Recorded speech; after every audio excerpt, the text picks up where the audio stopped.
सार विचार करा उठा उठी, सार विचार करा उठा उठी, नाम धरा कंठी विठोबाचे, तयाच्या चिंतनी निरसेल संकट, तराल दुर्घट भव सिंधू, जन्मोनिया कुळी वाचे स्वरे राम, धरी हाची नेम अहर्निशी, तयाच्या चिंतने निरसेल संकट, तराल दुर्घट भव सिंधू, तुका म्हणे कोटी कुळे ते पुनीत, तुका म्हणे कोटी कुळे ते पुनीत, भावे गाता गीत विठोबाचे, तयाच्या चिंतने निरसेल संकट, तराल दुर्घट भव सिंधू, पांडुरंगा करू प्रथम,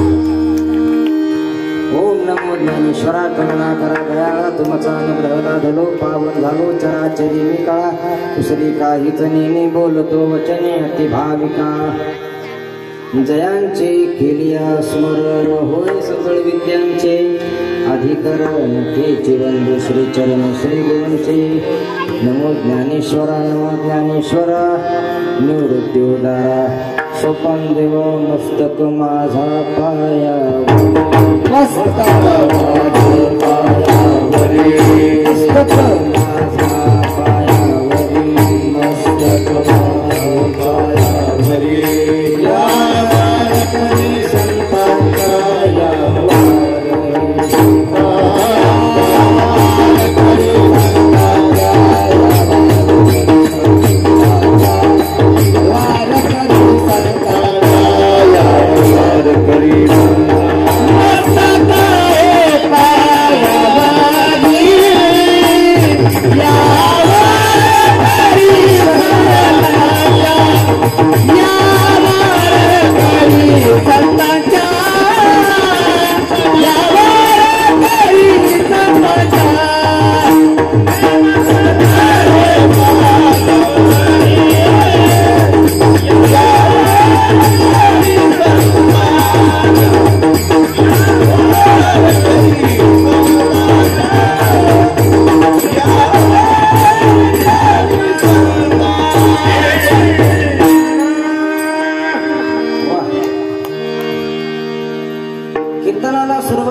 पूर्वी थोडासा परिहार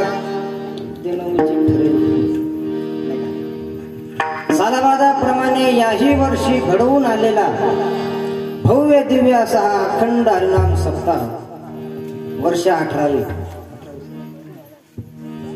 प्रातस्मरणीय वैकुंठवासी श्री संत भगवान गडकर भीमसेन महाराज यांच्या पुण्यस्मरणानिमित्त हा उत्सव हा कार्यक्रम ठरवलेला आहे.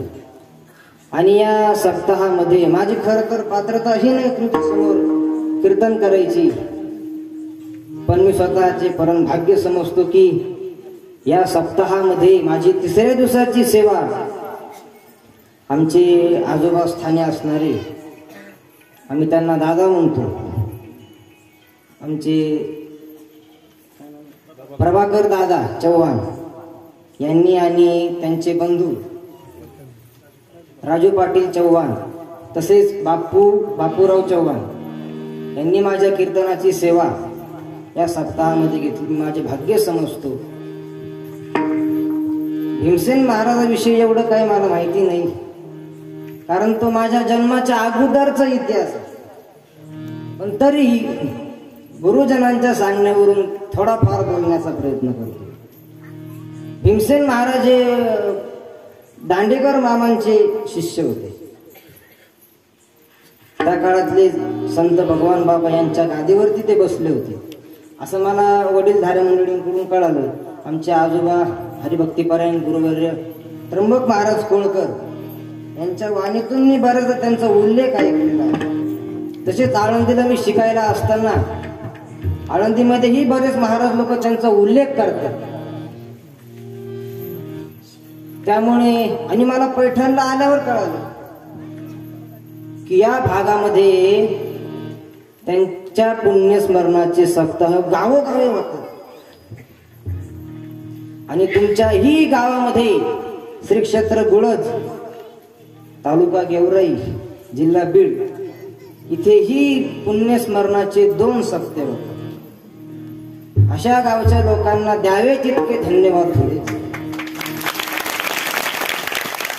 आणि अशा लोकांचा मला खरंच स्वाभिमान वाटतो. तसेच कार्यक्रमाकरता उपस्थित ज्यांनी दाखवलेले आमचे योगेश महाराज मोटकर आहेत, मृदुंग सम्राट, आणि भागवत महाराज काळे अतिशय उत्कृष्ट त्यांनी प्रपोज वाजवून पहिली चाल ऐकले असणार. तसेच गायना करता जे प्रख्यात गायक आहेत महाराष्ट्रात त्यांना एकही वारकरी ओळखत नाही असं आमचे ज्ञानेश्वर महाराज आवटे आहेत. तसेच माझे वडील सुद्धा त्या ठिकाणी माझ्या कार्यक्रमाकरता टाळ घेऊन स्वतः उपस्थित आहेत. आमच्या सोबत आलेले एका शब्दावर ते लगेच निघाले. आमचे चुलतेच आहेत, ते शिवाजी नाना आहेत, परत आमचे संदीप भाऊ आहेत, त्यांचं काय नाव भाऊसाहेब महाराज आहेत, परत भाकड महाराज आहेत. त्यांनीच मला खरं तर फेटा बांधला, 5 मिनिटात फेटा बांधला. आणि या सर्वांमुळे कार्यक्रमाला लाभलेली भव्य. तसेच माझ्या समोर बसलेले खर तर ऐकायला यायला पाहिजे, ऐकणारे आले तरच तेवढं याचा उपयोग आहेत ना. माझ्या समोर बसलेले तुम्ही महिला पुरुष पांडुरंगाविषयी, एकनाथ महाराजांविषयी, भीमसेन महाराजांविषयी निष्ठा असणारी भक्त मंडळी आहात, हुशार मंडळी आहात. आणि मग मी काय नाशिकून आलो म्हणून मी काय एवढा नाही बुवा. तुमच्या सर्वांच्या चरणावर साष्टांग दंडवत करून चिंतना करता घेतलेला जो तुकोबारांचा 4 चरणाचा अभंग, त्याचा आपण थोडस चिंतन करण्याची, सेवा करण्याचा प्रयत्न करू. सेवेलागी सेवक झालो, सेवेलागी सेवक झालो,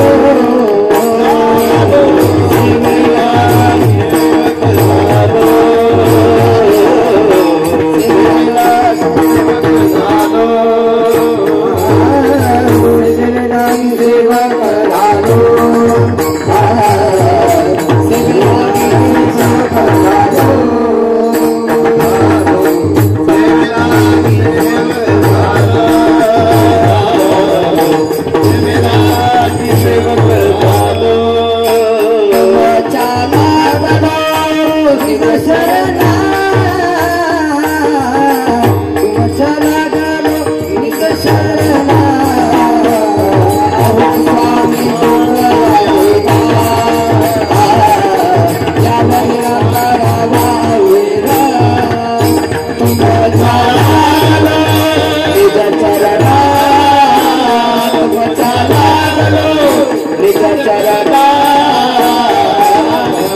स्वामी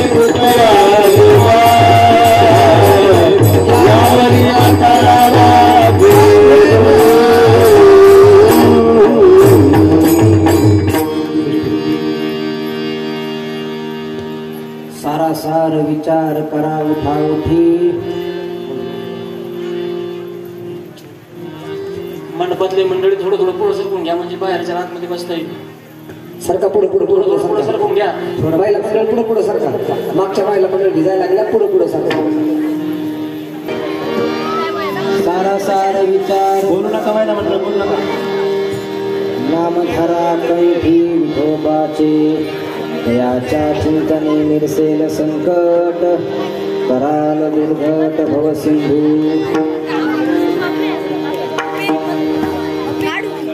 बोलू नका बोलू नका. पावसाचा आवाज बंद झाला तुमचा बंद झाला पावसाचा बंद झाला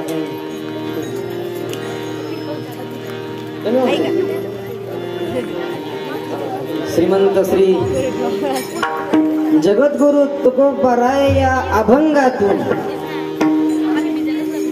मानव देह सफल करण्याकरता मानव देहाला येणं सार्थक होण्याकरता आपलं जीवन यशस्वी होण्याकरता नेमकं काय साधन करा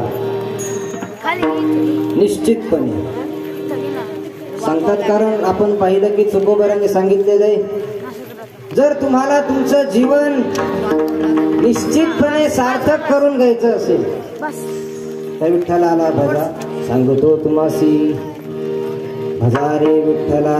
आणि नाही तुम्ही विठ्ठलाला भजले तर तुमचं मानव देहाला येणं काय होऊन जाईल निरर्थक होऊन जाईल.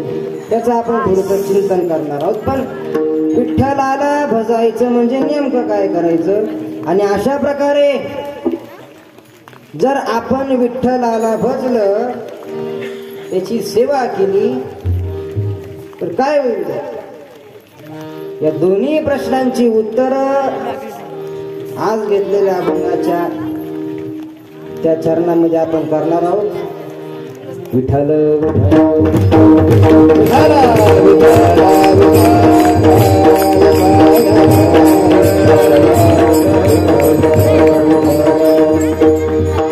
आपलं जन्माला येणं सार्थक करणं ही जबाबदारी आपली. भगवंतानी जो शांत उद्देश समोर ठेवून तुम्हा आम्हाला जे शरीर दिलेलं तो उद्देश सफल करण्याची जबाबदारी ही ज्यांना ज्यांना शरीर मिळालेलं आहे त्यांची. अन्यथा जर आपण ती जबाबदारी पाळली नाही तर फार मोठे गुन्हेगार आहेत. आपला विषय हा चालला की आपलं जन्माला येणं सार्थक करणं ही जबाबदारी आपण. भगवंतानी जो उद्देश समोर ठेवून तुम्हा आम्हाला जे शरीर दिलेले तो उद्देश सफल करण्याची जबाबदारी ही ज्यांना ज्यांना शरीर मिळालेले त्यांची. अन्यथा जर आपण ती जबाबदारी पाळली नाही तर आपण फार मोठे गुन्हेगार आहोत. काय गुन्हा आहे आमचा? घात केलेला आहे तुम्ही घात. आम्ही कुणाचा घात केला? स्वतः. तुम्ही मानव देहात आपण आल्यानंतर मानव देहात जे करायला पाहिजे ते जर केलेलं नसेल तर आपण दुसऱ्याचे नाही गुन्हेगार, स्वतःचे गुन्हेगार आहोत. स्वतःचे गुन्हेगार. आणि मग गुन्हेगार हा कोणताही असो, गुन्हा जर त्यांनी केलेला असेल तर त्याला शिक्षा होणारच आहे. एखादा आत्महत्या करायला निघाला आणि तो मेला नाही तर शासन दृष्टीने तो काय काय गुन्हेगार विठ्ठल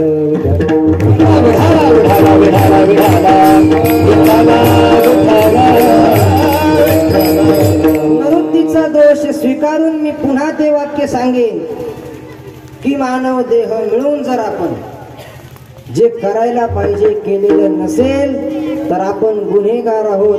तुका म्हणे आत्महत्यारे फाशा घेऊन मारतात किंवा विष पिऊन मारतात, ते आत्महत्या करतच नाही. मानव देह मिळून स्वतःच्या कल्याणाकरता जे काहीच करत नाही आत्महत्या करतात. हरे विठाला विठाला विठाला विठाला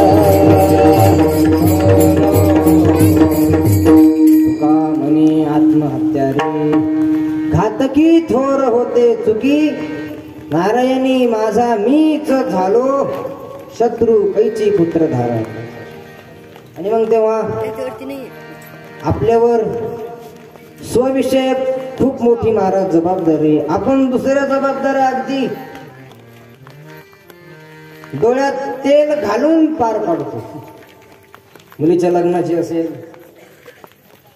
घर बांधायचे असेल, मुलाला शिकवायचे असेल, त्याला नोकरी लावायची असेल, एवढं असलं तरी इकडून तिकडून वशिले लावून त्याला नोकरीला लावून देशाचं वाटोळं करण्यामध्ये आपण काहीच कसूर नाही करत. विठ्ठल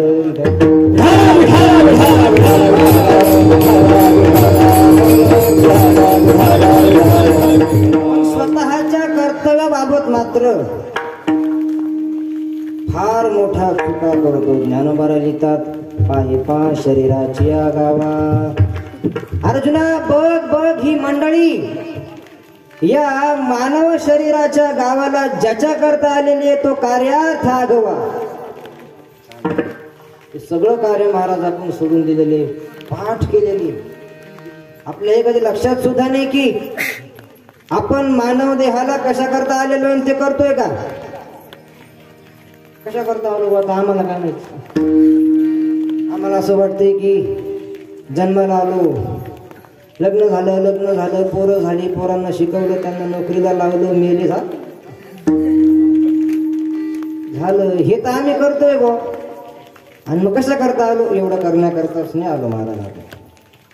औट हात का मानव देह अल्लाने तुझे दिया, औट हात का मानव देह अल्लाने तुझे दिया. आया पिया सुख से सोया नाग माना खोया, आया पिया सुख से सोया नाग माना खोया. मानव देह मिळालेला आपलं हे कधी लक्ष सुद्धा नाही करत की आपण मानव देहाला कशा करता आलेलो आहे ते करतोय का, कशा करता आलो बाबा आम्हाला काय माहिती. जन्माला आलो, लग्न झालं, पोरं झाली, पोरांना शिकवलं, नोकरी लावली, मेरे झालं. एवढं करण्याकरताच नाही आलो महाराज आपण, एवढं करण्याकरताच नाही आलो. मानव देह भगवंताने जो दिलेला आहे तो जीवाला दिलाय. आपण म्हणजे जीव आहे अशा प्रकारची. देवे दिला देह भजना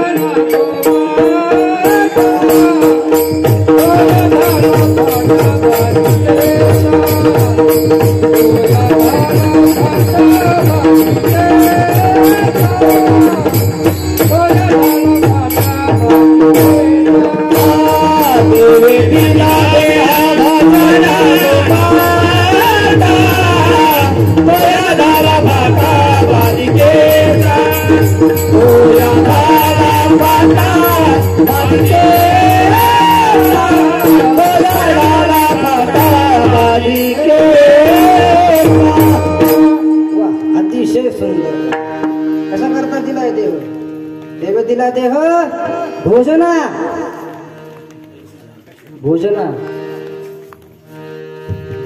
भजना गोमटा. आपण त्याचा उपयोग कशा करता, आपण म्हणजे जीव आहे अशा प्रकारची मान्यता स्वीकारून.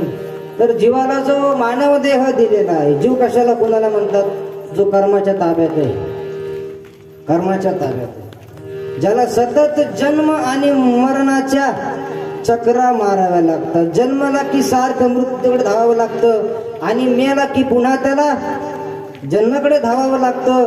आणि क्षणभर सुद्धा या प्रवासात त्याला विसावा नाही. क्षण एक तोही नाही विसावा. आणि मग तेव्हा कल्पना केली का रे, या जन्मामध्ये खूप कष्ट करायचं, रात्रंदिवस कष्ट करायचं, खूप चांगलं एखादं घर म्हणा, एखादी शेती म्हणा तयार करायची, मरायचं. मेलं की सगळं सोडून द्यावं लागतं. आणि पुन्हा मग जन्माला येणार आहे तिथं पहिल्यापासून पळायचं, पहिल्यापासून पळायचं. म्हणजे पूर्वानुभवाचं सर्टिफिकेट सुद्धा नाही. आता PhD झालेलं आहे, ते मेलं, ते जन्माला आलं का पुन्हा पहिलीत. मी PhD आहे मग असं सर्टिफिकेट मागच्या जन्माचं सर्टिफिकेट सुद्धा नाही, काहीच शिल्लक राहत नाही. पुन्हा त्या जन्मामध्ये असंच पळायचं आणि एक दिवस पुन्हा मरायचं. म्हणजे एक पूर्ण विराम निश्चित सापडतो. तुम्ही वारीला कोण कोण जाईल इथं बसलेल्यांपैकी बोटवर करा बघते, सगळेच जाईल. आळंदी ते पंढरपूर इथून जात असाल तुम्ही, इथले मुक्काम नाही माहिती, पण आळंदी ते पंढरपूर मुक्काम सांगतो. आळंदी पुढे पुणे, पुढे सासवड, पुढे जेजुरी, पुढे वाले, पुढे लोणंद, पुढे तरडगाव, पुढे फलटण, पुढे बरड, पुढे नातेबुद्दे, पुढे माळशिरस, पुढे वेळापूर, पुढे गंडी सेगाव, पुढे वाखरी, पुढे पंढरपूर, पुढे नाही का इथं पूर्ण विराम निश्चित सांगतो. असंच पळायचं, एक दिवस पुन्हा मारायचं की पुन्हा पहिल्यापासून सुरुवात. पुन्हा मेलं का पुन्हा पहिल्यापासून सुरुवात आहे. आणि हे तितकं सोपं नाही ना. आपण गाडीत बसलो उतरलो, गाडीत बसलो इथून पैठणला उतरलो, पैठणून बसलो नाशिकला उतरलो. एवढं सोपं आहे का जन्मलो आणि मेलो. महाराज मरत असताना काय वेदना होतात तो मेलेला सांगायला येत नाही, आणि सांगत असलेला कधी मेलेला नसतो. विठ्ठल विठ्ठल विठाला विठाला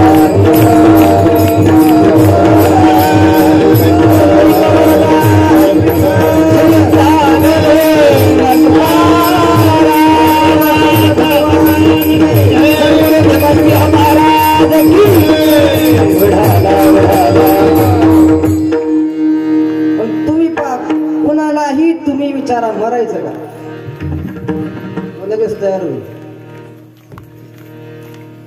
तयार ना तू शिवाय दिली पहिले आपल्या बाबाचं करतो. म्हणजे मरायला टेकलेल्या माणसाला सुद्धा मरण नको वाटतं. आणि खरं तर रागा घरात भांडणं झाली, एखादा गेला मरायला, घरात भांडणं होतात ना, गेला मरायला, त्यालाही मरण आवडत नाही. का आवडत नाही? अन्यथा पेटवून घेतलेली माणसं पुन्हा वाचवा म्हणून पळाली नसती इकडं तिकडं. उड्या मारलेली माणसं विहिरीमध्ये पुन्हा आरडली नसती. त्यांना ही मरण आवडत नाही. का आवडत नाही? काय हरकत काय मरायला, कसं आपण जगतो कसं मरायचं. नको जसं आपण जगतो तसं मरायचं सोपं आहे, पण नको. का नको? त्याचं हे कारण आहे महाराज. त्यावेळेला म्हणजे हे शरीर सोडत असताना शरीरात राहणाऱ्या जीवात्म्याला जी पीडा होती, जे क्लेश होतात, जे दुःख सहन करावं लागतं, ते एवढं भयानक आहे की ज्यांना त्याची स्मृती आहे. आपली बुद्धी तर स्मृती नष्ट करून गेलेली आहे. काही समजत नाही आपल्याला मागचं. मरताना आपल्याला काय दुःख झालं, मागच्या जन्मी कोण होतो, किती बायका होत्या, किती पोरं होती, किती इस्टेट होती, पण आठवते काही समजत नाही. मागं नव्हतो का आपण? शरीरात येण्याच्या पूर्वी आपण नव्हतो? होतो. तुम्ही होता, मी होतो, सगळं जग होतं. नत्वेवाहम जातून असम नत्वन्य मे जनाधिपाहा नचेवन भविष्याम सर्वै वयमत परम.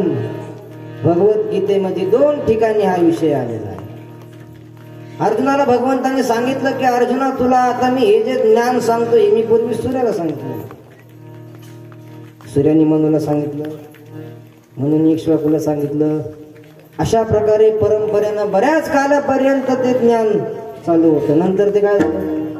नष्ट झालं. अर्जुन होता तो म्हणे, ऐ ऐ कृष्णा, कारण वय समान होतं. सख्य अशा प्रकारची भक्ती होती, मित्र मानायचे. आणि पुन्हा कृष्णाची बहीण याला होती, त्याच्यामुळं त्याचं पारड जरा जास्त होतं लौकिक दृष्टीने. त्याच्यामुळे मग तो थोडासा असा कधी कधी आडदाणपणा करायचा देवाचा. 11व्या अध्यायात म्हटले मग त्यांनी, देवा फार चुकलो रे देवा फार, याच्या वहां सार्थम सत्कृतोषी विहार शय्यासन भोजनेषु नेको दमाप जदत प्रमक्षम तक्षणो येत्वा महम प्रमेयम. थांब म्हणे अर्जुन, म्हणे थांब. काय झालं? तू हे ज्ञान सूर्याला सांगितलं. हा, पहिल्यांदा सूर्य ज्या वेळेला विद्यार्थी अवस्थेमध्ये होता, आपली चड्डी घालून दप्तर घेऊन शाळेत येत त्या वेळेला त्याला शिकवायला घेत होतो. मी सांगितलं त्याला ते ज्ञान. इमम विवस्वती योगम प्रोक्त. ते म्हणे काय गप्पा हाणतो? अर्जुन म्हणे काय गप्पा हाणतो? अरे तुझा जन्म केव्हा झालाय मला माहिती नाही, तुझा माझा बरोबर कसला जन्म. ऐसे हे वडिला ठाव. पप्पाला विचारू नये बरं तुझ्या की सूर्य विद्यार्थी अवस्थेमध्ये असताना तुम्ही पाहिलंय का? तुझ्या बापाला माहिती नाही तो कधी विद्यार्थी अवस्थेमध्ये होता, तू काय उपदेश करतो? या भाषेत अर्जुनाने भगवंताला विचारलं, तू काय उपदेश करतो रे? आता काय शक्य का बरं तू सूर्याला ज्ञान सांगितलं? किमान समोरच्या माणसाला खरं आहे असं तरी खोटं बोलत जा ना. आता काय शक्य का बरं तू सूर्याला ज्ञान? असं अर्जुनाने विचारल्यानंतर भगवान रागवले, हसले. कारण आता आज्ञाने म्हणूनच तो विचारतोय, माझा त्याचा काही गुन्हा आहे का? मग अर्जुनाला भगवान म्हणतात, अर्जुना बहूनि मे व्यतीतानि जन्मानि तव चार्जुन तान्यहं वेद सर्वाणि न त्वं वेत्त परन्तप. या शरीराच्या उत्पत्तीविषयी तू जे बोललास ते अगदी बरोबर आहे. मी असं म्हटलं नाही की या शरीरात मी सूर्याला ज्ञान सांगितलं, नुसतं मी सूर्याला सांगितलं म्हटले. अरे हे शरीर जन्मलं त्याच वेळेला आपण जन्मलो असं नाहीये. माझी आणि तुझी अशी अनेक जन्म होऊन गेलेले, अनेक शरीर आपण घेतलीही आणि आपण सोडलीही. शरीर बदलतात, शरीरातला जीवात्मा नाही बदलत. जीवात्मा नाही बदलत. जसे आता तुमचं वय काय बाबा? 80. तर आतापर्यंत तुम्ही शर्ट किती बदलले? भरपूर बदलले, भरपूर. आता आकडा थोडी आहे, नाही सांगता येत एवढे बदललेले. जुनं झालं म्हणजे फेकून देतो आपण, नवीन घेतो. आणि मग जसं वस्त्र आपण बदलतो तसा जीवात्मा शरीर बदलतो. कारण शरीर हे जीवाचं काय वस्त्र आहे, वस्त्र. आता आम्हाला कळत नाही म्हणून आम्ही त्यालाच आपलं स्वरूप मानतो, हा भाग वेगळा. शरीराला आपलं स्वरूप मानणं, अन्यथा शरीर आपलं स्वरूप नाहीये, शरीरात आपलं स्वरूप आहे. विठ्ठल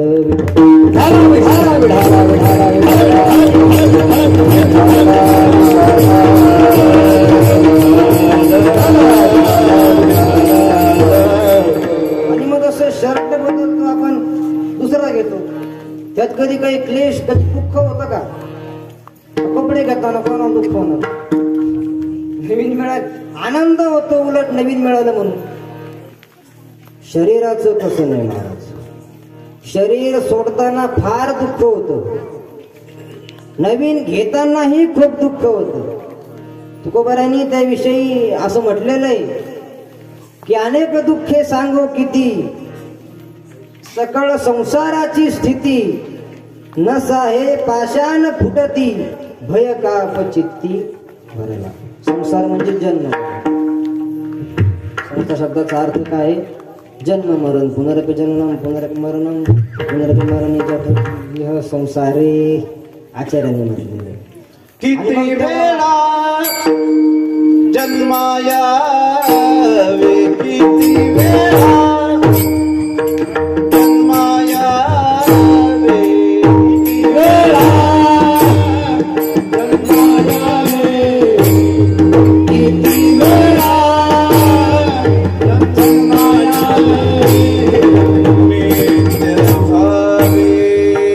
भजे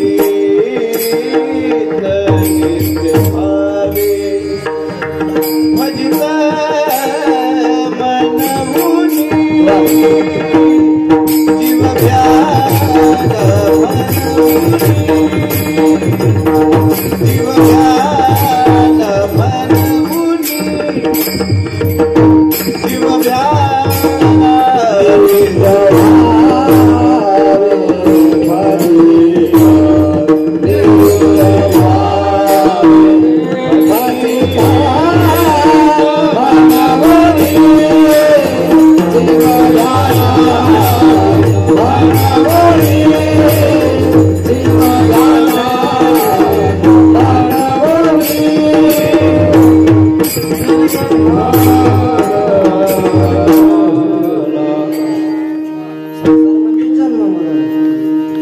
आणि तेव्हा या संसारात फिरत असताना म्हणजेच शरीर बदलत असताना भयान दुःख होतं. अनेक दुःख एकत्र येतात. असं सांगतात की 100 विंचू जर एका वेळेला शरीराला चावले तर ज्या वेदना होतील तेवढ्या वेदना एक इंगळी चावल्यानंतर होतील. आता नवीन लोकांना तेवढं विंचवाचं नाही साक्षात्कार होत, पण जुन्या माणसांना बहुतेक विंचवाचं दर्शन झाले. किती मजा वाटते आहे ना महाराज, काय मजा वाटते महाराज. आग होती, वेदना खूप होत्या. 100 विंचू कल्पना करा नुसती. 100 विंचू एकाच वेळेला एकाच माणसाला जर चावले तर किती वेदना होतील. तेवढ्या वेदना एक इंगळी चावल्यानंतर होते. आणि अशा 100 इंगळ्या एकाच वेळेला चावल्यानंतर जेवढ्या वेदना होतात तेवढ्या वेदना या शरीराला सोडताना जीवात्म्याला होतात. नाही त्या यमासी करुणा. जे अकस्मात मारतात त्यांचा प्रश्न नाही, पण अकस्मात जे मेलेले एक्सपायर होतात ऍक्सिडेंट मध्ये त्यांचा प्रश्न नाही, पण आयुष्य पूर्ण करून जे मरतात ते मरायच्या वेळेला मुठ्या त्यांच्या अशा घट्ट होतात. पायाशी वेडी वाकडी होतात. दोन कसं तरी करतात. जवळच्या माणसाला ते दुःख पाहावलं जात नाही. एक तर बाहेरून बसत नाही तर काही वेळेला त्यांनाही ऍडमिट करावं लागतं. ते मरणाऱ्याचं नुसतं मरण जरी बघितलं महाराज, त्याच्या यातना जरी बघितल्या तरी त्याला युगांत झाल्यासारखं होतं. भयान दुःख होतं. शरीरातून ते जीवात्म्याला बाहेर ओढत असताना ओढणाऱ्याला काही दया नाही. ते जसं मेलेल्या माणसाचं पोस्टमार्टम करतात दवाखान्यात, डॉक्टर असतात, काही वाटत नाही, छातावर बसून छानने हाणतात. बघणाऱ्याला कसं वाटतं त्यांचे जाता रोज तरी काय करतील.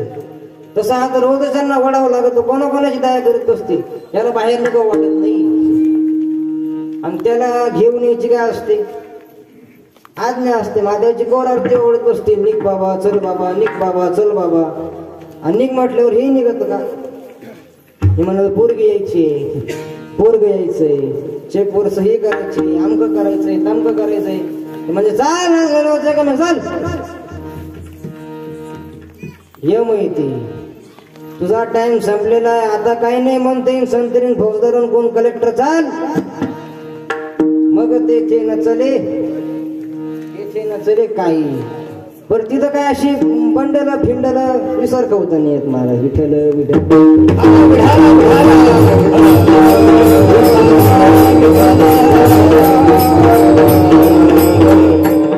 पैशाचे बंडल देऊन तरी काय होणार आहे. हे चलन त्यांच्या लोकात चालणार, त्याचा काय फायदा आहे का? त्याचा काय फायदा आहे का? हे चलन त्यांच्या लोकात चालणारच नाही ना. निष्ठूर होऊन त्याला असं बाहेर खेचत. निष्ठूर 4-8 दिवस घरापासून लांब जायचं असेल तर माणसाला कसं होतं बघ. 4-8 दिवस स्टँडवर गेल्यावर लगेच फोन करतो कसं काय चाललंय. आता एवढ्या वेळात काय बदल व्हायचं? काय माणसं त्या फोनना अशी विचित्र परिस्थिती केली. त्याच्यात भक्ती करणाऱ्याचं लई नुकसान झालं.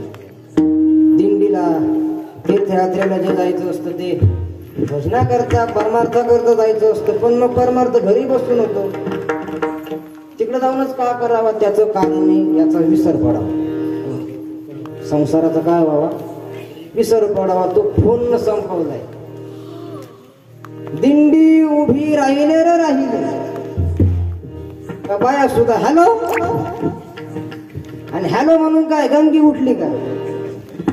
मरायला आली का दिंडी बरोबर? गंगी जवळच राहायचं होतं ना. वाटलं सगळ्या लोकात पंक्तीवाले जमीन दिंडीत गर्दी. मोबाईल द्यायला एकानं भात खाल्या वरून मागितलं.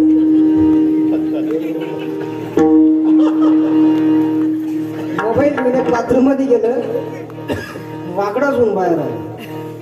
तुमची बायको म्हटली हे सरळ गेलं ते वाकडेच कसे काय बाहेर. तिने डॉक्टर बोलवला. डॉक्टरनं बी दारू पिली होती.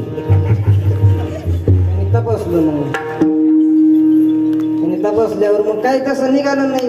पण त्यांनी एवढं सांगितलं की यानं बाथरूम मधून बाहेर येताना मोबाईलच्या गडबडीत त्यानं इथलं शर्टाचं बटन पॅन्टीच्या उकाला लावून दिलं होतं.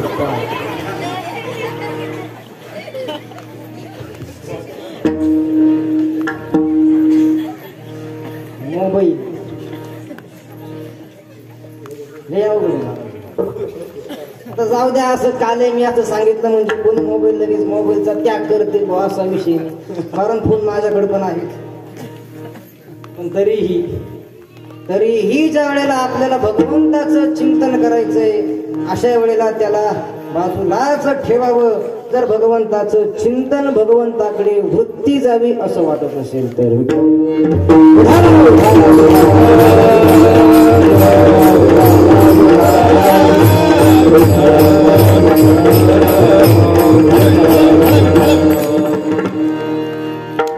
तेव्हा 2-5 दिवसाकरता जर घर सोडायचं असेल तर माणसं कासावीस होतात. मरायच्या वेळेला घर जे सोडायचं 2-5 दिवसाकरता नाही, 2-5 महिन्याकरता नाही, 2-5 वर्षाकरता नाही, तर कसं सोडायचंय? कायमचं पुन्हा संपर्काचं साधन. नुसतं घर सोडायचं असतं असं नाही.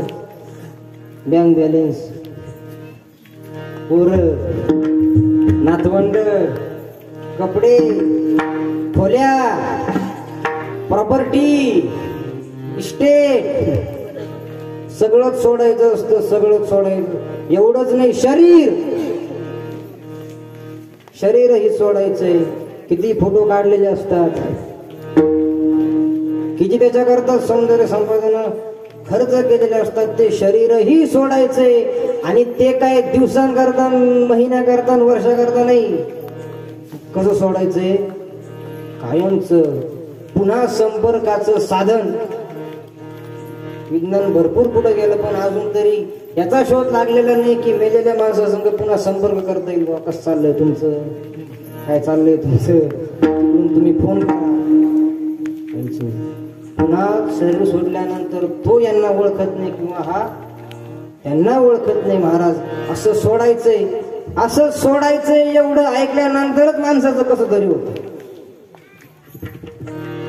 सोडल्यावर होईल याच्यात विशेष अशी भयान दुःख असतात. तिसरं पुन्हा तिथं जे नेलं जातं ते आरोपी म्हणूनच. इकडं तो निवडून आलेला असतो पण तिथं आरोपीच राहत सगळं.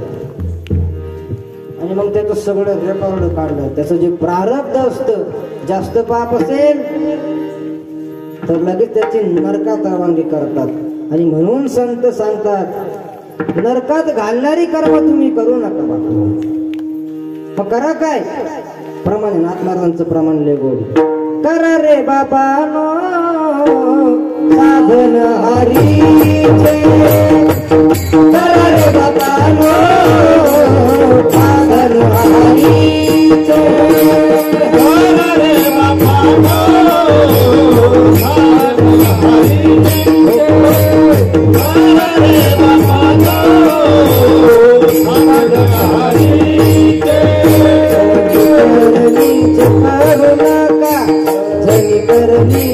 करू नका जनी करणीचे करू नका, जनी करणीचे करू नका. हरिमुखी दादा हरि करता, हरिमुखी दादा हरि करता. करणीचे करू नका, करणीचे करू नका, धनी करणीचे करू नका, धनी करणीचे करू नका. हरिमुखी दादा हरि करता, हरिमुखी दादा हरि करता.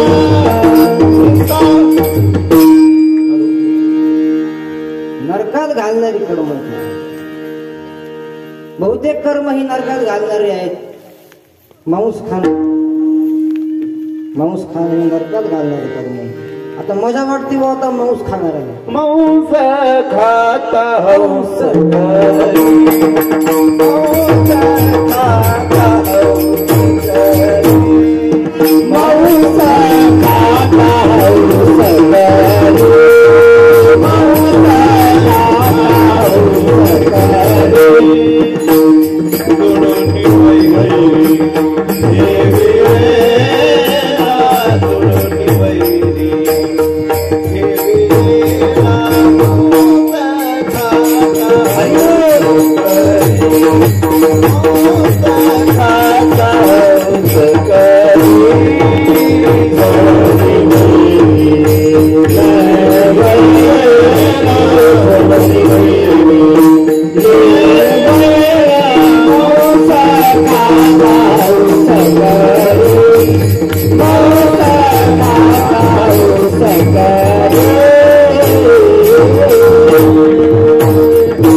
आपण मी असं विस्करीत नाही बघत.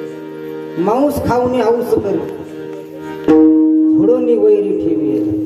मजा वाटते मांस खाणारा, पण जे मांस खाणारे असतात ज्यांनी जेवढ्या पशुचं मांस खाल्लेलं आहे त्याला तो नरकामध्ये झडा द्यावा लागतो. तिथं असं लिहिलेलं आहे की त्याला असं यातना शरीर मिळतं.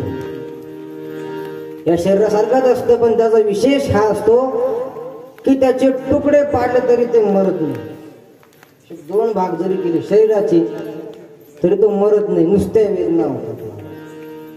2 यमाचे दूत करवत धरतात आणि असा उभा करवतीनं चिरता, मशीननं नाही. मारिती धुडीती फुडकी निष्ठूर यमाचे किंकर. खैराचा इंगळ असा निखारे असतात.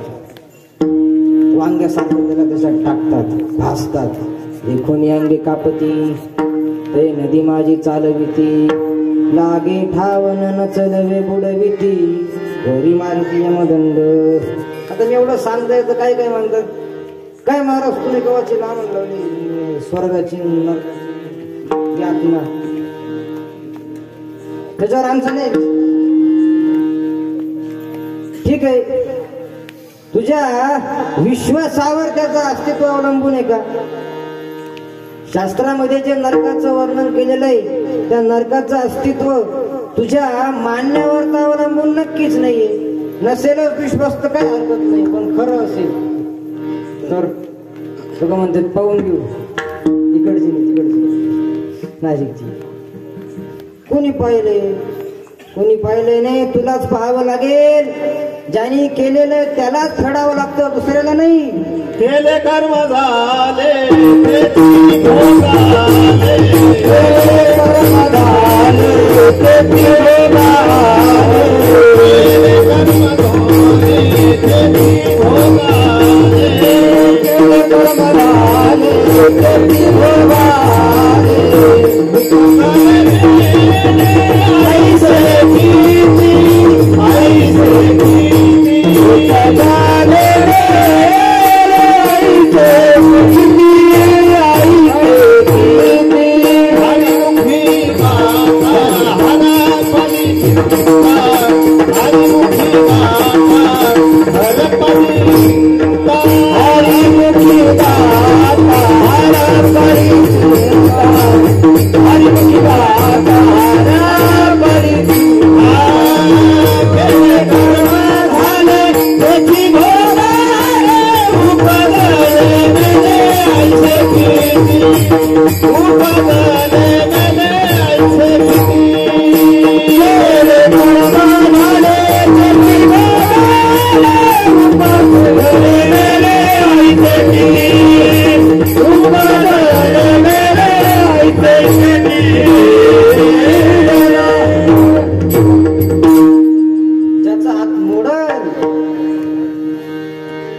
त्याच्याच गळ्यात पडतो.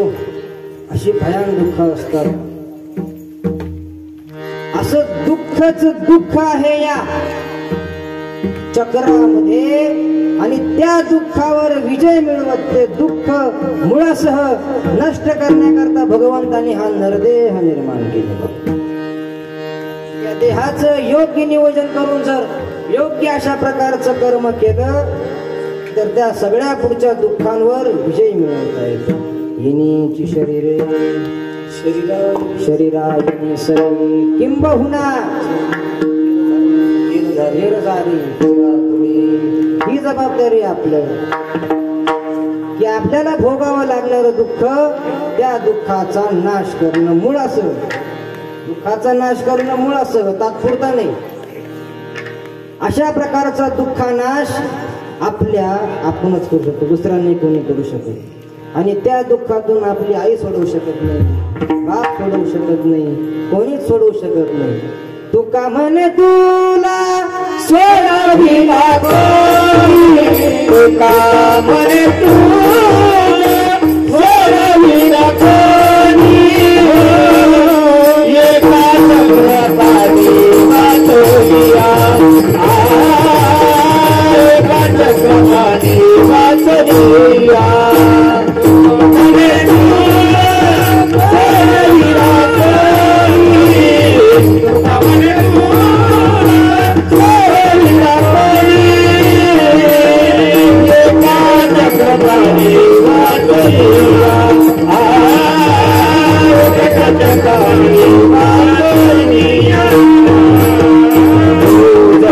सोडविना कोणी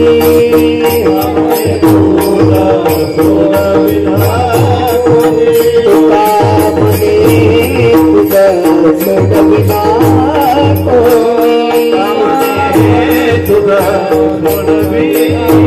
कोणी तुका म्हणे तुझा सोडविना कोणी तुका म्हणे तुझा सोडविना कोणी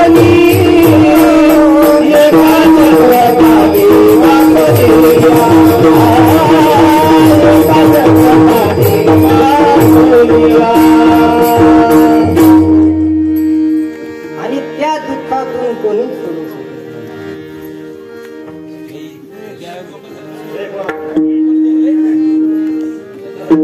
शांत बसा. आपला विषय हा चालला. ते कायमचं दुःख आपल्यालाच नष्ट करावं लागतं, कारण ते आपणच उभं केलेलं असतं. बाकीचे फार तर मदत करतील, सहाय्य करतील, पण मुख्य भूमिका ही आपली आपण अशा प्रकारची बजावावी लागते. आणि ती जर बजावली नाही तर तो गुन्हेगार आहे, त्याचा असतो गुन्हेगार. त्याच्याकरता ती केलं नसेल तर तो गुन्हेगार आहे, केलं असेल तर तो सार्थक आहे, सफल. मग तुम्ही म्हटलं की पांडुरंगाला भजायचंय, विठ्ठलाला शरण जायचं, असं काल सांगितलं. तर विठ्ठलाला भजायचं म्हणजे नेमकं काय करायचं, आणि ते केल्यानंतर या दुःखाचं कारण काय आणि त्या दुःखाचा कारणासह नाश कसा होतो, या दोन्ही प्रश्नांची उत्तर आज घेतलेल्या अभंगाच्या 2 चरणात दिलेले. काय करायचं अभंगाचं पहिलं, सारा सारा विचार करावं, सारा सारा विचार करावं.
सारासार विचार करा.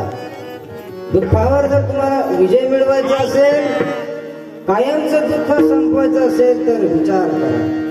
पहिलं साधन काय सांगितलेलं आहे, विचार करा, विचार. कारण विचारावाचून विजय समाधान सदा विचार येत तस्मात् जन जीव परात्मनः जीव भाव जगत भाव बाधे सात्मेव शिष्य. विचार करा.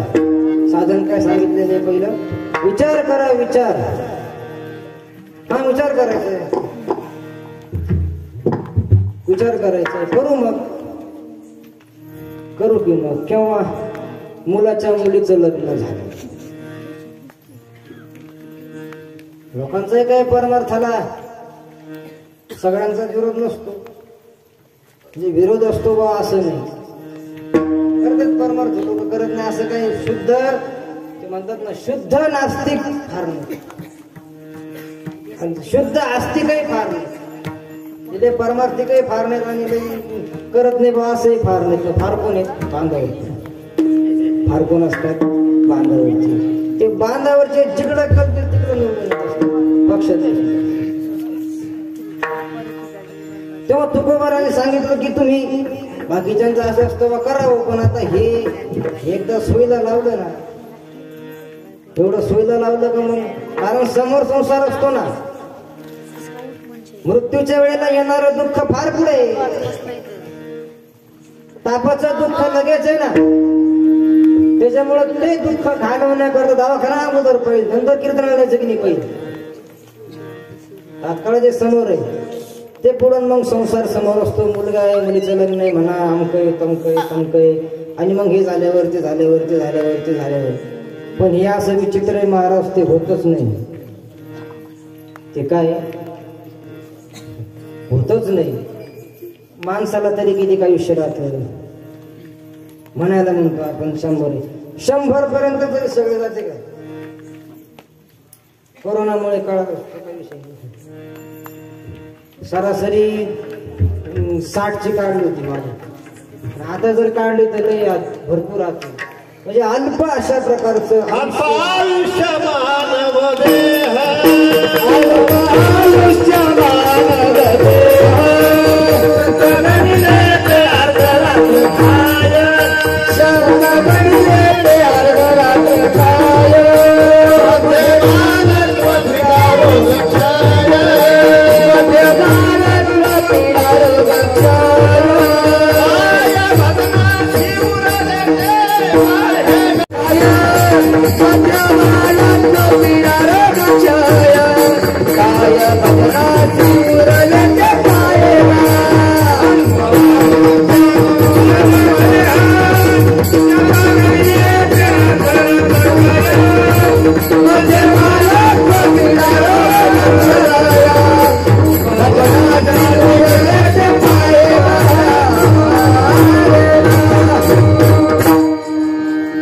अल्पायुष्य मानव देह, शतगणिले ते अर्धरात्र. खरं जर मोजलं तर 50% आयुष्य तर रात्रच. मध्ये बालत्व, पीडा, रोग, क्षय, काय भजनाशी उरले पाहिजे.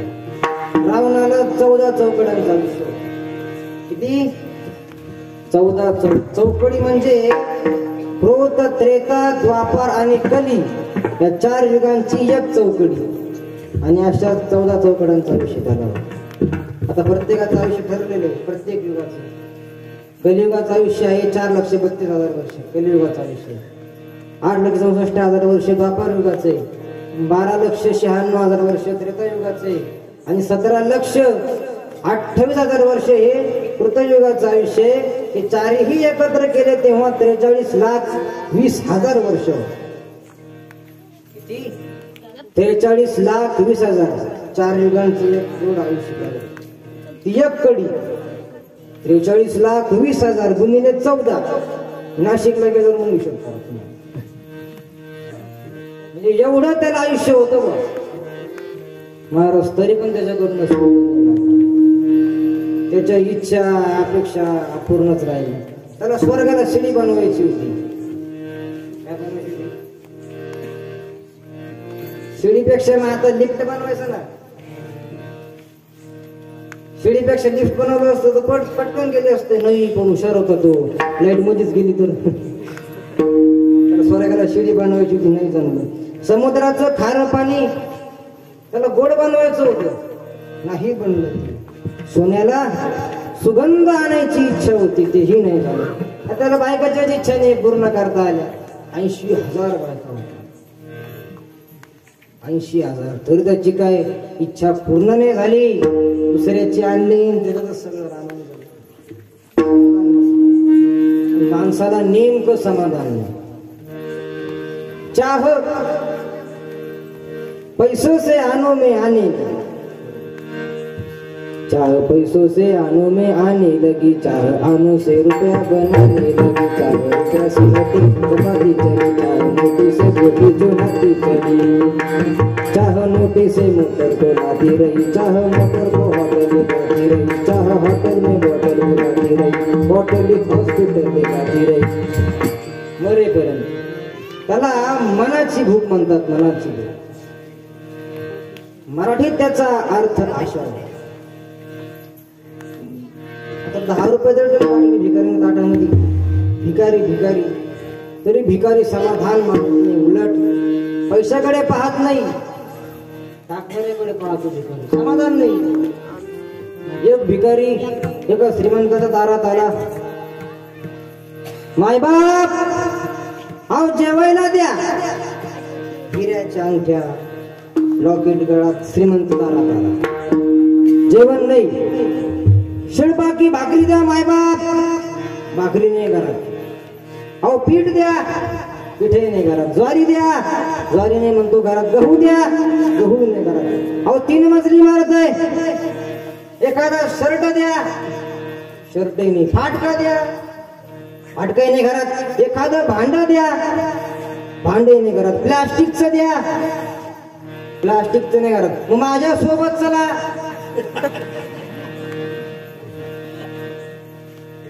कुठं? एसटी स्टँडवर दोघंही भीक मागत जाऊन संध्याकाळी वाटून घेत जाऊ. म्हणून भिकाऱ्यांच्या नाते त्या आंधळे तसे. एक आंधळे सिने थिएटरच्या पुढे एक आंधळा बसलो आणि आंधळ्याचं नेहमीच रुपया दे रुपया दे रुपया दे. एक शिकलेला आला आणि त्याने रुपया दिला. रुपया दिला आणि गेलं. त्याने डोळे उघडून पडले आंधळ्याने. डोळे उघडून पडले म्हणजे खोटा आहे. आंधळ्याने लगोस्ताला आवाज दिला. अय कडक टोपीवाल्या इकडे म्हणे काय रुपया तो खोटा आहे. तो म्हणे तू आंधळा आहे ना. तो म्हटलं नाही. इथं कशाला बसलो होता. तो म्हटलं इथला आंधळा सिनेमाला गेलाय म्हणून बसलो.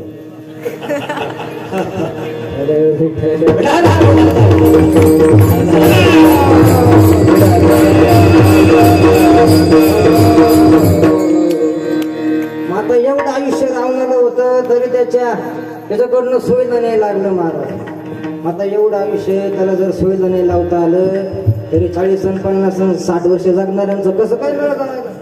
केव्हा सोयीला लागायचं भाऊ आपलं. कशाचं सोयीला लागत नाही महाराज. ते ह्याला सोयीला लावी. आपण नाही संसाराला सोयीला लावू शकत. संसाराने आतापर्यंत असंख्य वेळेला आपल्याला काय केले सोयीला लावले. महाराज सोडावंच लागतं. झडझडोनी हिला भरून द्यावं लागतं. फोडीले मडके मेले लेखी आहे तर काही थोडाफार मेळ बसतो. नाही तर मग बघू बा. काही काही तर म्हणतात देवानं बोलव. काही बादल म्हणतात बरं का. देवानं बोलवल्यावर येऊ की आम्ही. त्याचं काय खेटर खोळा आपल्याशी. देवानं बोलवल्यावर आम्ही येऊ. तुझ्या एखाद्या बाजीराव सारखं बोलवील ना. पाठवेल तुला. काळजी करू नको. यमाचा पाहुणा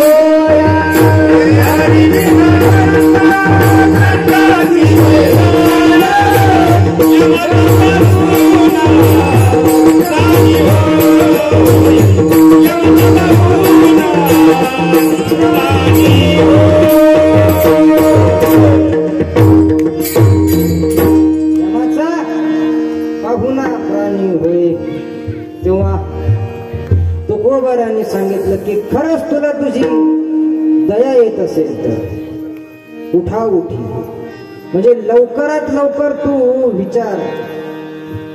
ह्या उठी म्हणजे शब्दाचा अर्थ लवकरात लवकर स्वतः भाषेमध्ये म्हणतात लवकरात लवकर तू विचार कर. मला वाटतं तुमचा काहीतरी आमच्या विषयी गैरसमज इष्टपिशन न्याय होतो. तुम्ही आम्हाला विचार करा म्हणता म्हणजे तुम्हाला काय आम्ही येडे वाटलो का? विचार नाही आम्ही करत माहिती नाही.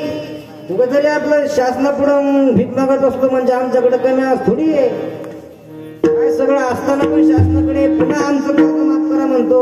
हे सुद्धा विचारानेच. हे कशाने म्हणतो आम्ही? विचाराने. किती विचार करतोय तुकोबार आहे आम्ही तुम्हाला काय सांगावं. तुमचा तर एकांगी विचार असेल परमार्थाचा. आमच्या तर विचाराच्या अनेक शाखा आहेत वेगवेगळ्या.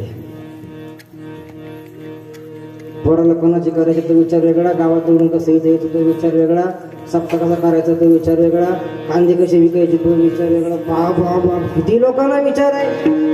आणि तरी तुम्ही आम्हाला म्हणता की तुम्ही काय करा. काय करा तुम्ही? विचार करा म्हणजे विचार करत नाही असं वाटलं तुकोबार. आम्ही फार विचार करतो तुकोबार. तुमच्याकडे सुद्धा विचार करूनच चाललो आम्ही.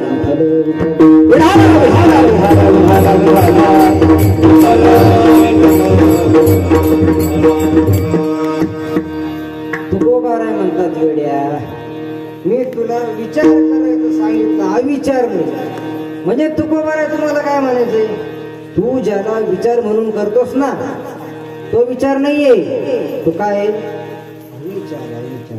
आमचे परमपूजनीय गुरुवर्य ज्यांच्याकडे मी संस्थेमध्ये शिकायला होतो लॉकडाऊन झाल्यामुळे परत यावं लागलं. आमचे गुरुवर्य गाथामूर्ती रामभाऊ महाराज राऊत ने मी एक उदाहरण सांगतो. असं खेडे गावामध्ये श्रीमंताचा मुलगा गडीवर घर रस्त्याजवळ वाटा. त्यांच्या पूर्वी अशी राखोळे असायचे. सगळ्या गावातल्या लोकांची जनावर घेऊन तो जायचा चरायला जायचा. चरायला होतं पुन्हा आणायचा. त्या राखोळीमध्ये एक म्हैस होती. उदाहरण प्रत्येकाला बहुतेक माहिती असेल. फार वय झालेलं होतं. गुबगुबीत चांगली होती पण विशेष म्हणजे तिची जी शिंग आहे ना ती नैसर्गिकरित्या एवढी सुंदर होती. काय कधी ठेवून कशी राहते ठेवून काय त्यांना ती देवानं देणगी दिलेली असते. ती फुलपाखर त्यांची जी पंख आहे पा काय कलर भरला त्याच्यामध्ये भगवंतानी. नुसतं त्याच्याकडे पाहत राहावंच वाटतं. त्याच्याकडे पाहत राहावंस. तशी ती शिंग म्हशीची आणि म्हैस पण शिंग. बऱ्याच म्हशी अशा शिंगामुळे गोड दिसतात. जाऊ द्या पण ती नैसर्गिकरित्या एवढी सुंदर होती. आता काय फुगणार नाही मी तुम्हाला दाखवलं असतं. त्या पोराला ती शिंग तो तसाच राहायचा. तिच्याकडे पाहत राहायचा. ती म्हैस निघून गेल्यानंतर पण त्याच्या पुढे कितीतरी वेळ ती शिंग अशी फिरायची. आणि मग त्याच्या डोक्यात विचारायचं की ते शिंगात आपलं डोकं जाईल का. विचारा शिंगात डोकं जाईल का. दररोज जवळजवळ त्यांनी 6 महिने असा विचार केला शिंगात डोकं जाईल का. एक दिवस म्हणे काय मूर्ख आहे. दुसरा कोण नाही म्हटलं त्याला. 6 महिने झालेले नुसता विचार करतोय आपण. घालून पाहिलं काय अडचण आहे म्हणे. आणि मग त्यांनी ठरवलं त्या म्हशीला आपल्याकडे वेधून घेण्याकरता घासाची पिंडी घेऊन आला. थोडी तयारी बियारी केली. लवकर उठला त्या दिवशी. घासाची पिंडी घेऊन बसला. तयारीतच होता. कशाच्या? शिंगात घालण्याच्या तयारीमध्ये होता. आली आणि मग ती म्हैस आल्यानंतर मग यांनी लगेच ती पिंडी समोर केली. आणि मग हिरवं बघितल्यानंतर मग ते त्या आशेने वाट्या जवळ आली ती म्हैस. तिने खाली तोंड केलं म्हशीने आणि पुढे पिंडी केली. तिनं तोंड खाली केलं. तोंड खाली केल्याबरोबर ते शिंग त्याच्या समोर आली. महाराज ज्यांनी काही इकडं मागचा पुढचा विचार नाही केला ते डोकं त्याच्यामध्ये घातलं. कुकरच्या झाकण्यासारखं झालं. बरोबर जाताना ते मध्ये गेलं. त्या म्हशीनं घासाच्या तिरंबा धरला आणि झटका मारला. म्हशी याचं डोकं अडकलं. झटका मारल्यामुळे ते पाठवर पडलं. म्हशीला वाटलं आका आपल्या अंगावर पडलो पाहिजे म्हणून उधळली ती. याचं डोकं अडकलेलं. मग ते असं ओझ असल्यामुळे अशी खाली खाली अशी खाली मान करून पळायला लागली आणि ते लोटण्यासारखं मध्ये आलं. सगळं शरीर जमिनीवर घासायला लागलं. मग आरडायला लागला वाचवा वाचवा. लोक पण पडले की म्हणजे अजून बाबरायची. शेवटी चौकडून लोक झाली आणि मग तेव्हा म्हैस काय झाली थांबली. मग त्याला असं हळूच बाहेर काढलं. हळूच बाहेर काढलं. महाराज साळला सगळा साळा एकदम म्हणे तुला काय डोकं म्हणजे शिंगा डोकं घालत असते का तू म्हणे ऐ मला लागलं हे खरं आहे म्हणजे. पण याचा अर्थ मी विचार केला नाही असं नाही. 6 महिन्यांपासून विचार करत होतो. मला तुम्ही सांगा तुम्ही याला विचार म्हणणार का? डोकं जाईल की नाही डोकं जाईल की नाही डोकं जाईल की नाही हा विचार.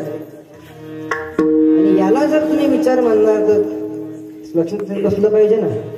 विचार शब्दाचा अर्थ आहे पृथक्करण करणं. डोकं जाईल की नाही डोकं जाईल की नाही हा विचार आहे. तसं मानव देहाचे 60, 70, 100 वर्ष जगून जर आपण पुन्हा नरकामध्ये आणि पुन्हा जन्माला येत असू तर जो केलेला आहे तो विचार आहे. त्याला विचार म्हणणार तुम्ही. विचार शब्दाचा अर्थ आहे पृथक्करण करणं. योग्य अयोग्य, विनाशी अविनाशी, खरं खोटं, ग्राह्य अग्राह्य, आपल्याला हितकारक आपल्याला अनहितकारक अशा प्रकारचं पृथक्करण करून जे अयोग्य आहे त्याचा त्याग करून योग्याचं ग्रहण करणं याचं नाव काय? विचार आहे. तुकोबाला म्हणतात तू विचार कर. कोणता विचार करायचा आहे? आत्मा काय आणि अनात्मा काय याचा विचार. तू म्हणतो याच्यात तिथं काहीच नाही माझ्याकडे आणि मला या दुःखाचा नाश व्हावा वाटतोय. मी काय करू? मग नाम धरा कंठी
तुला कालच सांगितलं की पांडुरंगाला भज सांगतो तुम्हासी. हा म्हणले भजा म्हणजे काय हो? आम्हाला भजे माहिती. वडा पाव सगळं माहिती पण भजा नाही माहिती. भज धातू आहे आणि सेवा करणं हा त्याचा अर्थ आहे. भज सेवायाम, सेवा करणे भजने सेवा. आता सेवा करायची म्हणजे नेमकं काय करायचं? देव कुठं आम्ही कुठे, त्याची कसं काय आम्ही सेवा करायची? त्याचे अनेक प्रकार आहेत सेवेचे. पण मात्र कलियुगामध्ये सर्वांना ती सेवा करता यावी असा जर कोणता प्रकार असेल तर सेवा ते आवडी उच्चारावे. नाम प्रेमाने आदराने आवडीने त्याचं नामस्मरण करणं ही पांडुरंगाची महत्त्व. तुझ्या नामाची सकळ पूजा अर्चना मंत्रमाळ धूप दीप नैवेद्य फळ तांदूळ वाहू पुष्पांजळ तुका म्हणे नुसतं नाम घ्यावं. पण तिथं काय पैसे लागत नाही. पैसे लागत नाही का नाम? नामस्मरण करायचं का तुला? चल पावती पाठ. पैसे लागत नाही, काही लागत नाही, तरी होत नाही महाराज. माणसाकडनं सगळं होतं, फक्त काय होत नाही, त्याचं नाव घेता येत नाही. आणि सोपं साधन सांगितलेले तुकाराम महाराजांनी. आणि तुकोबाराय जाहीर प्रश्न करतात सगळ्यांना, नाम घेता वाया गेलं ऐसा कोणी ऐकिला? सांगा विनवितो तुम्हासी संत महंत सिद्ध. नाम घेणं हे सगळ्या साधनाचा अर्थ आहे, सर्व साधनाचे सार. अर्थात नामस्मरण केलं तर सगळी फळं मिळतात. पण ते नाम सकाळी आंघोळ केल्यानंतर एकदा घेतलं, झोपताना एकदा घेतलं असं नाही. मग कसं? तर नाम धरा कंठी. कंठी या शब्दाचा अर्थ आहे अंतःकरण. हृदयामध्ये भगवंताचं नाम धरायचंय. अर्थात नामस्मरणाची धारा चित्तामध्ये अखंड वाहत राहिली पाहिजे. अखंड खंडेना जीवन राम कृष्ण नारायण. नाम धरा कंठी.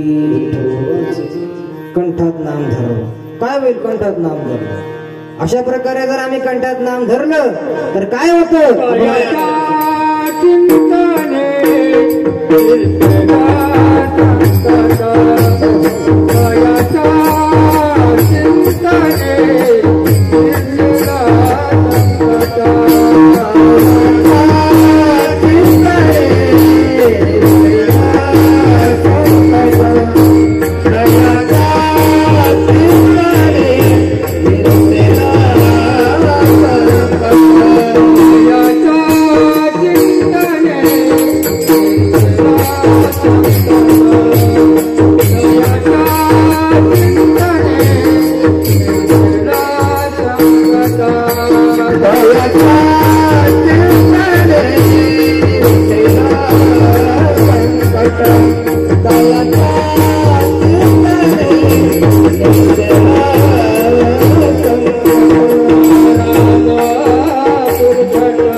संकट कोणतं संकट? संकट दुःखाला म्हटलं जातं. कोणत्याही माध्यमातून का दुःख येत नाही, संकट दुःखाला म्हणतात. लोक म्हणतात फार मोठं संकट आलो, पण देवाच्या कृपेने त्याच्यातून काय झालं, आम्ही पार पडलो. दुःखाचं संकट असतं आणि ते संकट निरसेल. कसं निरसेल? कारण दुःखाचं अधिष्ठान शरीर आहे, दुःखाचं जंक्शन शरीर. शरीरातून जर दुःख जर काढलं ना बाजूला तर शरीरच राहत नाही. घोंगडी विकणारा आला होता, चांगली घोंगडी होती, मुलायम, एकाला फारच आवडली आणि विचारलं मग त्याने, का घोंगडी केवढ्याला आहे? तो म्हणे 5,000. हा मी तोंडाला हात लावला. घोंगडी 5,000ला घोंगडी. आमच्याकडे पैठणला तर 1,000 रुपयाला आहे घोंगडी. अशा असतात का त्या? नाही, अशा नसतात. मग अशाची किंमत 5,000 रुपये. एवढं कसं काय फरक आहे? असं काय एवढं या घोंगडीमध्ये? काय सोन्याच्या तारा आहेत? तुम्हाला सोन्याच्या ताराची घोंगडी 5,000ला येते का? लोकर आहे, लोकर. आणि हिमालयामध्ये चरणाऱ्या मेंढराच्या लहान त्या बछड्याची लोकर त्याची घोंगडी केली. बघितली का तुम्ही? तुम्हाला चांगली चेव पण 5,000 रुपये लय होतात. मग ती घ्या 1,000 रुपयाची पैठणची. नाही घ्यायची तर हीच. पण तुमचं म्हणणं की ही लोकर याच्यात भारी म्हणून ती काय महाग आहे. असं करा, याच्यातली लोकर काढून घ्या आणि नुसती घोंगडी मग किती रुपयाला देतात? तो म्हणे माझा बाप बी देणार. कारण लोकर काढल्यावर खाली काय राहील त्याच्यात? लोकर त्याचं उपादान आहे. तसं शरीर आहे तर दुःख आहे. शरीर आहे तोपर्यंत तर आपल्याला ते सहन करावंच लागणार आहे. तांतितिक्षस्व भारत.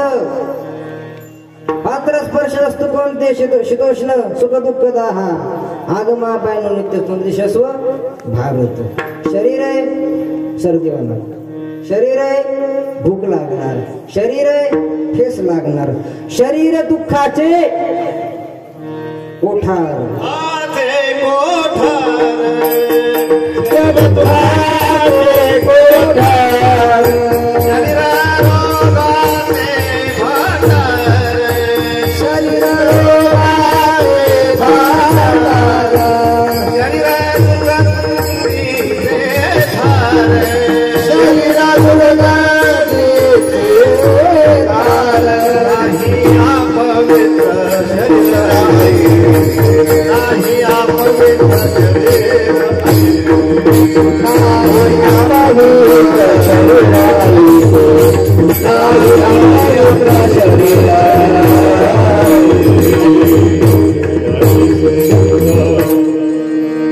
दुःखच नको वाटत असेल तर शरीराला यायला पाहिजे. शरीरा म्हणजेच जन्म घ्यावा लागेल.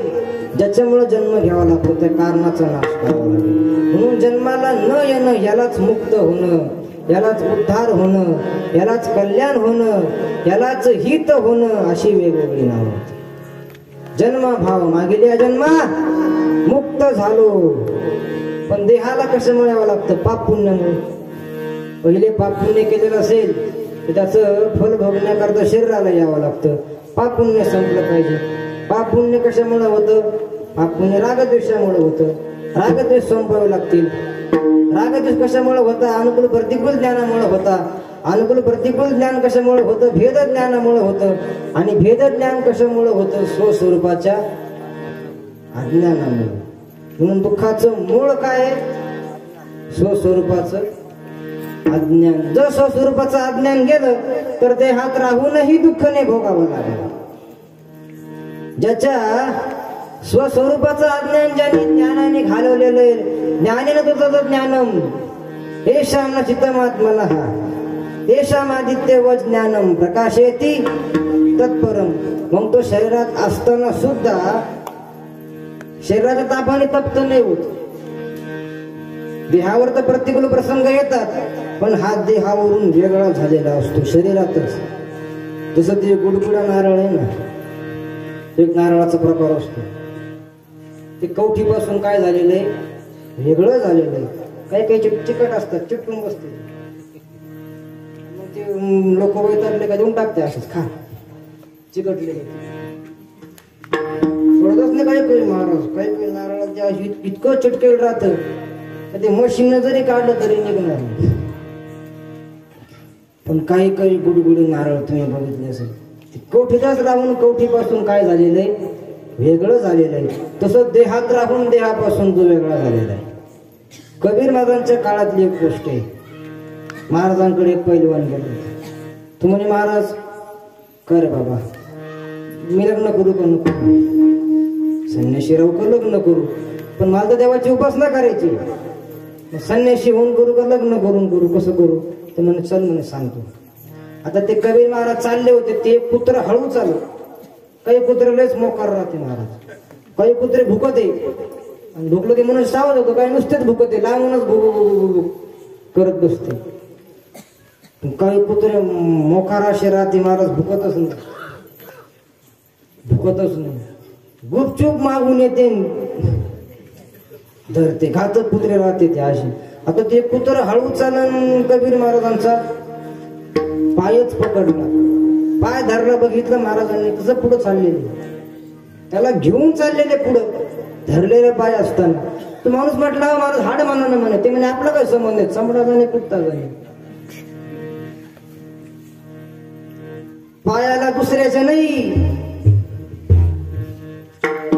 त्यांच्या स्वतःच्या पायाला धरलेलं आहे, तरी ते म्हणे चमडा जाणे कुत्ता जाणे. याला म्हणतात देहात राहिलेले पण देहापासून वेगळे, फक्त ऐसे जाणार जे देही उदास. तुकाराम महाराजांनी वास्तव भक्ताकडे बघून लिहिलेले. आता लोक आमच्याकडे पाहतात भक्त म्हणून, आणि मग आमचा मेकअप पाहून त्यांना वाटतंय असं कसं काय जे देही उदास, याला काय उदास म्हणता का? विठ्ठल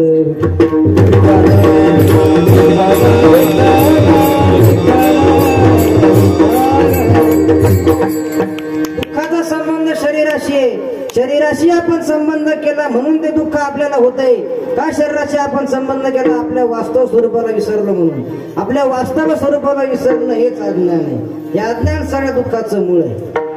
आपण जर भगवंताची भक्ती केली, चिंतन केलं, माझ्या विठोबाचा कैचा प्रेमभाव आपणची देव होय गुरु, तेषां सतत युक्तानां यतां प्रीतिपूर्वकं ददामि बुद्धियोगन्तं येन मामुपयांति. ती भगवान सांगतात जे सतत माझं चिंतन करतात, त्यांच्या अंतःकरणात प्रगट होऊन मी त्यांना असं ज्ञान देतो की ज्या ज्ञानाने दुःखाला कारण असणारं स्वरूपाविषयीचं अज्ञान दूर होतं. अज्ञान दूर झालं की तोच देहाला मी म्हणत नाही वासुदेव तत्वता. आणि एकदा अशा प्रकारची आपली वृत्ती सच्चिदानंद स्वरूपावर आरूढ झाली, यालाच म्हणतात राम म्हणता रामाची होई जे, संपला दुःखाचा संबंध. दुर्घट भवसिंधू त्या ज्ञानाने सगळ्या संचित कर्माचं जळून भस्म होऊन जातं. विद्यते हृदय ग्रंथी सिद्ध्यन्ते सर्व संशयाः क्षयन्ते चास्य कर्माणि तस्मिन् दृष्टे परावरे. तेव्हा सारासार विचार करा, उठाउठी नामधरा कंठी, कंठी विठोबाचे नाम धरा. आता ते कंठ सतत धरायचं कसं काय? हुशार मंडळी राहतात ते गप्प बसतात, त्यांना लगेच समजून जातात कंठात. काही येडे राहते ते म्हणते कंठात धरायचं कसं काय? आता हुशार मंडळीने सांगितलं ना, आपण तुकाराम महाराज वैकुंठाला गेले होते, शहाणे मंडळी गप्प बसतात, येडे राहते ते विमान कुठं उतरलं होतं.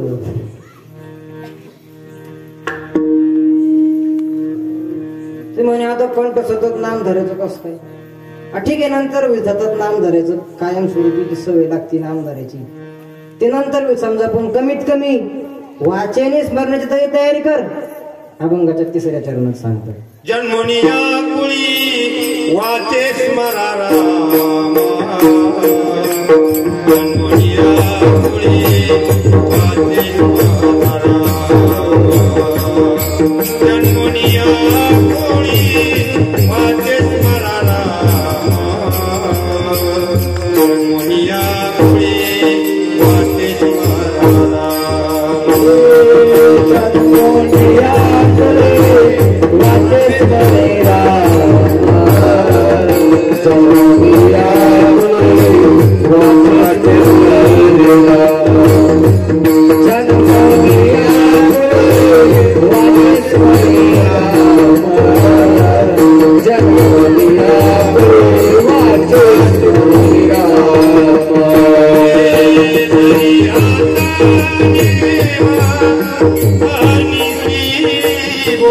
हरे हाची हरे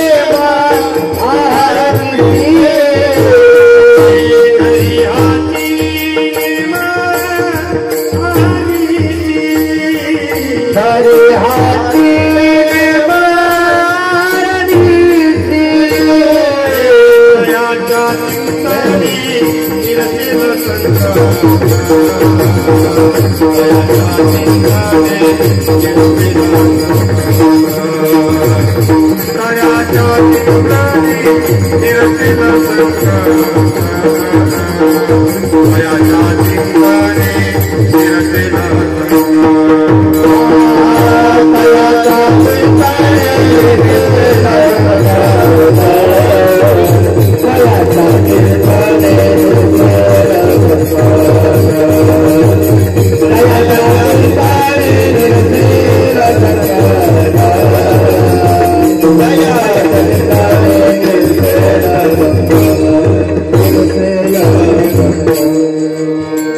सर्वांनी टाळ्या वाजवा गायक वादकांच्या. अरे महाराज काय डीजे लावायची गरज आहे? ही मंडळी जर नसली ना महाराज तर कितीही मोठे कीर्तनकार बनवा. या मंडळीशिवाय कीर्तनाला रूपच येत नाही. गायन आणि वादन कीर्तनाचं काय नाक आहे ना. सगळ्यांनी एकदा परत टाळ्या वाजवा. पहिल्याच आधी करतात सिस्टीम करता पण टाळ्या वाजवा. सिस्टीम सुद्धा अतिशय सुंदर लावलेली आहे. आता इतके लोकांमध्ये एकटं बिगर माहितीचं बोलायला शक्य आहे. तर आपला विषय हा चालला होता जन्मोनी या कुळी. तुकोबाराय अभंगाच्या तिसऱ्या चरणात उत्तर देतात वाचे स्मरण. मानवाच्या ऋषीच्या कुळाला आपण जन्माला आलेलो आहोत. तर आपली जबाबदारी आहे. मी सांगून गेलो की नामस्मरण करणं स्वतःचं कल्याण करून घेणं ही आपली जबाबदारी आहे. तर वाचे स्मरे राम भगवंताचं नाम वाचे स्मरे. जास्त काही करू नको.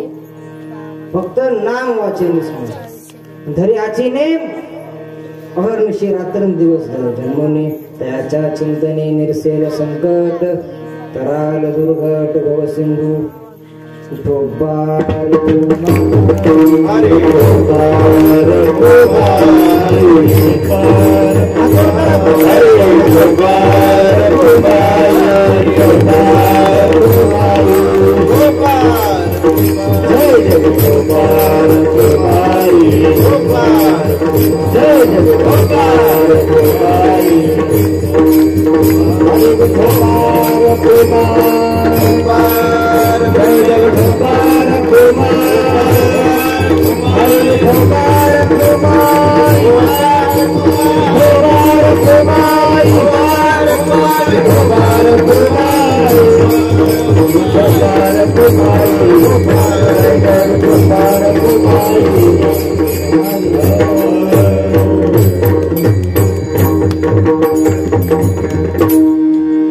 एकच उदाहरण देतो. कबीर महाराजांच्या काळातली एक गोष्ट. एक गरीब कुटुंब त्यांच्या गल्लीत राहत होतं. काशीला राहत होते कबीर महाराज. गरीब होते. नवरा बायको मोलमजुरी करून उदरनिर्वाह करायचे. पण एकामेकांमध्ये जीव होता. महाराज संसारामध्ये असं 63 असं नवरा बायकोचं एकामेकांमध्ये काय असावं जीव असावं. नसेल 63 किमान 36 मग नसावं. 36चा आकडा नसावा. एक तर मग 33 असावं नाही तर मग 66 असावं. 66 म्हणजे तो म्हटला का ती म्हणती काय अडचण नाही. ती म्हणशाल तसं. 33 म्हणजे तो म्हटला का ती म्हणती काय अडचण नाही. मला नाही पटत पण तुमची जी काय इच्छा ती ठीक आहे तरी बरं राहतं. पण जर 36चा आकडा असला ना अरे रामा अशी बोलती बायको. शिक्षकाची बायको म्हणती नका मला शिकवू. पुढाराची बायको म्हणती नका आश्वासन देऊ. दुकानदाराची बायको म्हणजे नका पुढे सोडू. न्हाव्याची बायको म्हणते माझा केसानं गळा कापला. गायकाची बायको म्हणजे नका कुणीकडे येऊ. पदाची बायको म्हणते नका थापा. कीर्तनकाराची काय म्हणते सांगण्याकरता अनुभव नाही. आपण त्या भानगडीतच नाही आलो.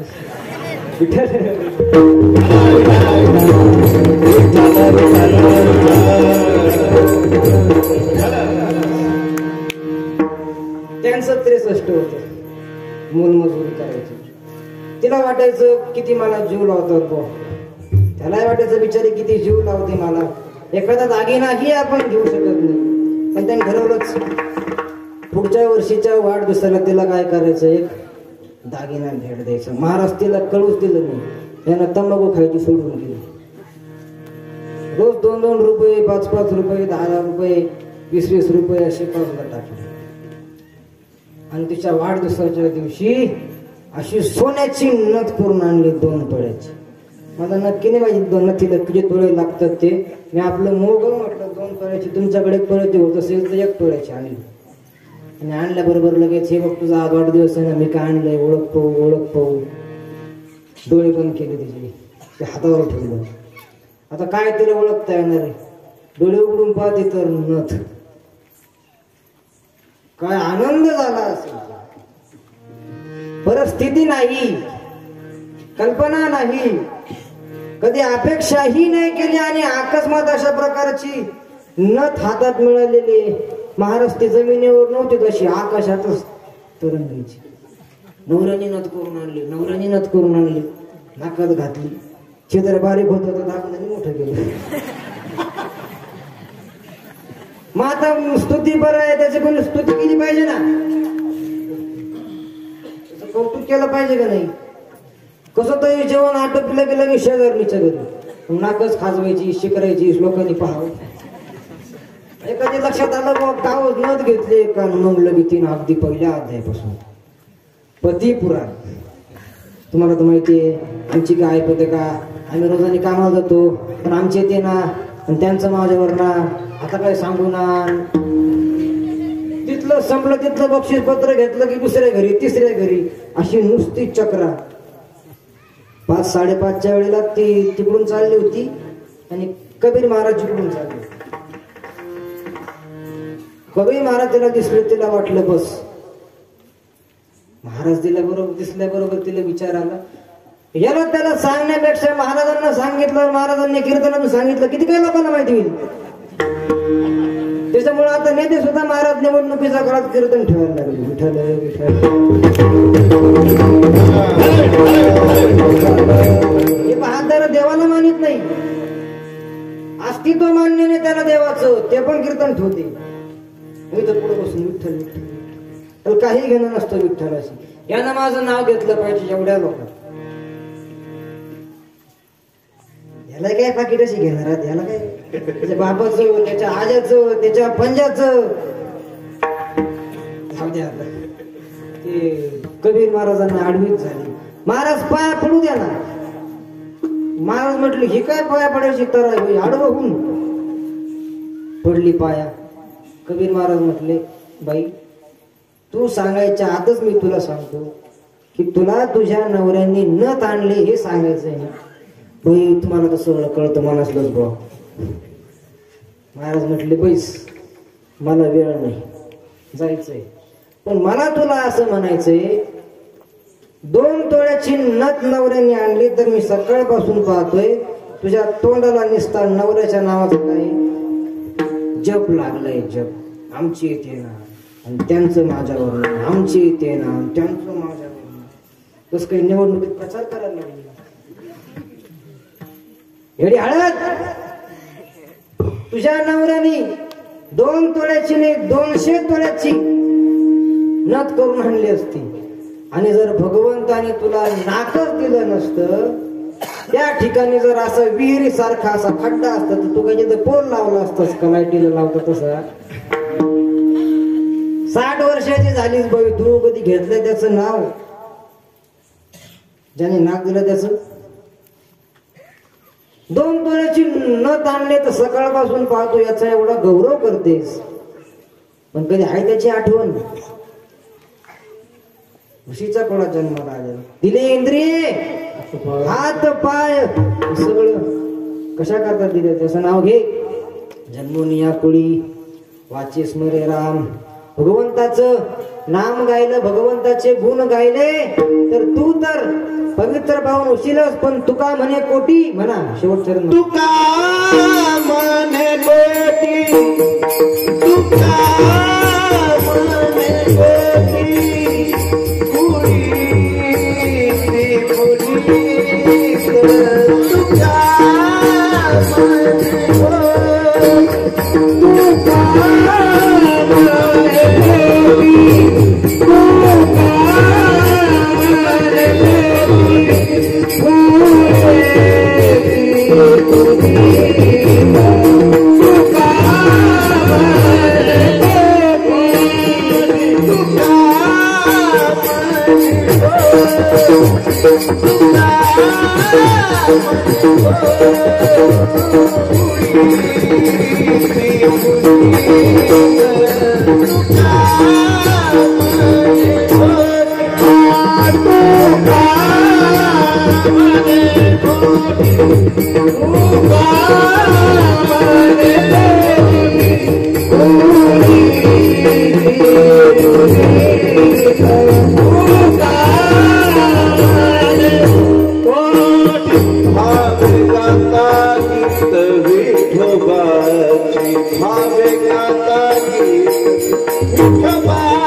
तुका म्हणे कोटी कोडे ते पुनीत भावी गाता गीत विठोबाचे तयाच्या चिंतने निर्सेल संकट तराल दुर्घट भव सिंधू ज्ञानेश्वर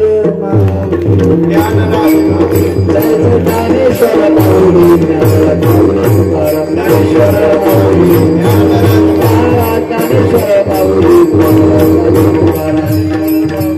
जय जय जय ज्ञानेश्वर माऊली ज्ञानेश्वर माऊली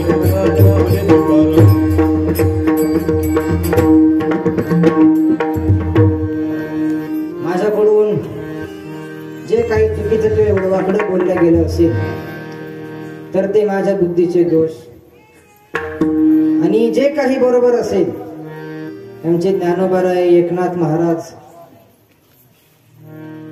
यांची कृपा तसेच माझ्या आई वडिलांनी देखील माझ्यावर लहानपणापासून संस्कार तुम्हाला मी जेवढं बोलतोय हे सगळं मला खरं तर लहानपणापासून आई वडिलांनी शिकवलेलं आहे. त्याच्यामुळे आई वडिलांची कृपा आणि जे काही चुकीचं असेल ते तुम्ही आईच्या अंतःकरणाने सोडून द्यावं आणि जे काही बरोबर असेल ते मला परत द्या. झालेली सेवा प्रभू चरणी समर्पण. विठ्ठल